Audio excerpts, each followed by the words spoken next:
গুপ্তাংগত মানে মানে হাতেৰেদি তেল লগাই পেলাই মাছাজ কৰিলে। তেতিয়াতো মই চখ হৈ পেলাই মই ক'ব নোৱাৰা হৈ গৈছো। তেতিয়া সেইটো সময়ত মানুহজনে ধৰিলে, মানুহজনে ক'লে বোলে কি হ'ল, দেহা ফোন মাৰি পেলাই মোক মাফ কৰি দিয়া, এইবাৰ পৰা মই তাইৰ ভৱিষ্যতৰ কাৰণেহে মই তাইৰ তলৰকণ বোলে জাৰি দিছিলো, আৰু বোলে এইবাৰ পৰা নকৰো, তহঁতৰ ফালে মই যাবলৈ বাদ দিম। সেই গোটেই কথাখিনি অলৰেডি মই ৰেকৰ্ডিং কৰি ৰাখি থৈছিলো দেই। তেওঁ গম নাপায়, তেওঁ বয়সস্থ হয় ন, নামঘৰীয়া হয়, প্লাছ তেওঁ মানে একদম বহুত মানে হেৰি আৰু সন্মানীয় ব্যক্তি বুলি আমাৰ গাঁৱত স্বীকাৰ কৰে। কিন্তু এতিয়া গম পাইছো মানে কোন কেনেকুৱা নামঘৰীয়া আৰু এনেকে মানে লোকৰ ঘৰত এইবোৰ জোৱা ভাং তেনেকুৱা খাই ফুৰে। চালিয়া বেজ বুলি ক'লে মানে তেওঁৰ দেউতাকৰ কথা চবে জানে আগতে। এতিয়া পিতেকো বেজ, এতিয়া মোক হেনো মাৰি পেলাব হেনো, কিবা হেনো মই হেনো উঠিব নোৱাৰা হ'ম, ক'তো হেনো একো কৰিব নোৱাৰা হ'ম, সেইবোৰ মোক ভয় ভাবুকি দিছে। মানে মই হেনো মৰিম হেনো, বেছি দিন নাথাকো হেনো। মই কেছ ৰেজিষ্টাৰ কৰিছো, সম্পূৰ্ণ যাতে আৰক্ষীয়ে ইয়াৰ বিহিত ব্যৱস্থা লয়। সেইকাৰণে আপোনালোকৰ জৰিয়তে মই এটাই অনুৰোধ কৰিব বিচাৰো, যাতে উচিত শাস্তিটো বিচাৰ কৰে। মই যেতিয়া পাৰ্লাৰত কৰ্মৰত অৱস্থাত আছিলো, তেতিয়া মোৰ ছোৱালীয়ে ফোন কৰিলে মোলে, খুব কঁপিছে তাই।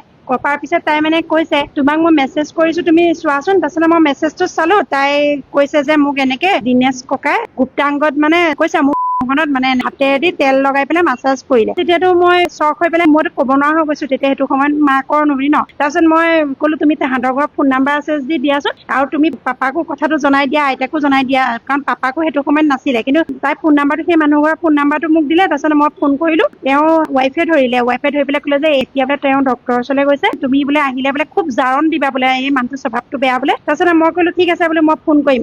তাৰপিছত আকৌ ফোন কৰিলো, ফোন কৰাৰ পিছত মানুহজনে ধৰিলে, মানুহজনে ক'লে বোলে কি হ'ল, দেহা ফোন মাৰি পেলাই মোক মাফ কৰি দিয়া, এইবাৰ পৰা মই তাইৰ ভৱিষ্যতৰ কাৰণেহে মই তাইৰ তলৰকণ বোলে জাৰি দিছিলো, আৰু বোলে এইবাৰ পৰা নকৰো, তহঁতৰ ফালে মই যাবলৈ বাদ দিম। সেই গোটেই কথাখিনি অলৰেডি মই ৰেকৰ্ডিং কৰি ৰাখি থৈছিলো দেই। তেওঁ গম নাপায়, দিনেশ বৰা, তেওঁ বয়সস্থ হয় ন, নামঘৰীয়া হয়, প্লাছ তেওঁ মানে একদম বহুত মানে হেৰি আৰু সন্মানীয় ব্যক্তি বুলি আমাৰ গাঁৱত স্বীকাৰ কৰে। কিন্তু এতিয়া গম পাইছো মানে কোন কেনেকুৱা নামঘৰীয়া আৰু এনেকে মানে লোকৰ ঘৰত এইবোৰ জোৱা ভাং তেনেকুৱা খাই ফুৰে।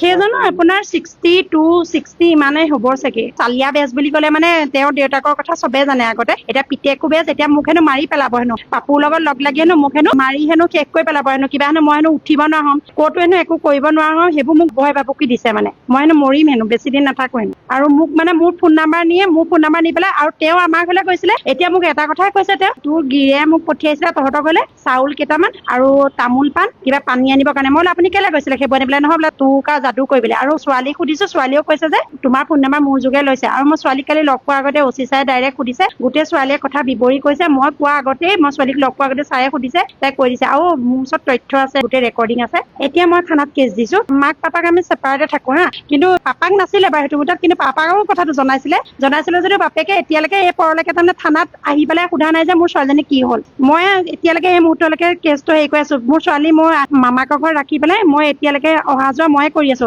কিন্তু বাপেকক তাই ৰেকৰ্ডিঙো দিছে, ফোনো কৰি জনাইছে। কিন্তু মোৰ লগত ছোৱালী নাছিলে, কিন্তু মই আহি পাই গৈছো, কিন্তু বাপেকৰ এতিয়ালৈকে দায়িত্ব নাই। সেইকাৰণে আপোনালোকৰ জৰিয়তে মই এটাই অনুৰোধ কৰিব বিচাৰো, যাতে উচিত শাস্তিটো বিচাৰ কৰে। মই কেছ ৰেজিষ্টাৰ কৰিছো, সম্পূৰ্ণ যাতে আৰক্ষীয়ে ইয়াৰ বিহিত ব্যৱস্থা লয়। ইয়াৰ কাৰণে যথেষ্ট যিমানখিনি পাৰে মই কষ্ট কৰি যাম।